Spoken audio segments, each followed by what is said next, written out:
Secret recipe MDH का जीरा SIP jaljeera मसाला।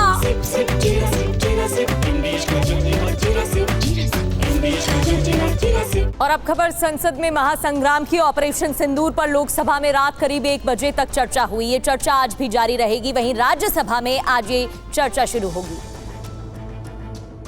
लोकसभा में कल दोपहर करीब 2 बजे चर्चा की शुरुआत हुई और रात 12:52 तक चली। चर्चा के दौरान विदेश मंत्री एस जयशंकर ने ट्रंप के सीज फायर कराने के दावे को नकार दिया। इस बात पर विपक्ष ने हंगामा शुरू कर दिया तो गृह मंत्री अमित शाह ने हस्तक्षेप करते हुए विपक्ष पर करार प्रहार किया। विदेश मंत्री यहाँ स्टेटमेंट कर रहा है, उस पर भरोसा नहीं है, उनको किसी और देश पर भरोसा है। माननीय अध्यक्ष जी, इसीलिए ये वहाँ बैठे हैं और 20 साल तक वहीं बैठने वाले। वहीं एनसीपी शरद गुट की सांसद सुप्रिया सुले ने लोकसभा में ऑपरेशन सिंदूर पर चर्चा के दौरान बीजेपी सांसद तेजस्वी सूर्या पर तीखा हमला बोला।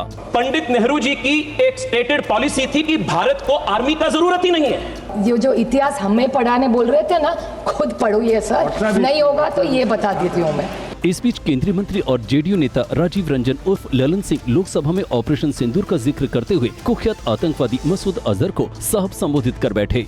मसूद अजहर साहब। एलजेपी सांसद शांभवी चौधरी ने भी सरकार की किरकिरी कराई जब उन्होंने पार्लियामेंट पर अटैक के मुद्दे पर विपक्ष को कटघरे में खड़ा किया, जबकि उस समय अटल जी की सरकार थी। 2001 विश्व के सबसे बड़े लोकतंत्र के सबसे बड़े मंदिर पर हमला हुआ और ये लोग चुप बैठे रह गए। इस बीच कांग्रेस ने एक ऐसी तस्वीर पोस्ट की जिसमें ऑपरेशन सिंदूर पर लोकसभा में बहस के दौरान सत्ता पक्ष के कई नेता और मंत्री आंख मूंदे हुए हैं। पीएम मोदी ने लोकसभा में विदेश मंत्री के भाषण की तारीफ की। सोशल मीडिया पोस्ट में पीएम मोदी ने कहा कि विदेश मंत्री डॉक्टर एस जयशंकर का भाषण शानदार रहा। उनके बयान से आतंक से लड़ने में भारत का नजरिया दुनिया के सामने आया।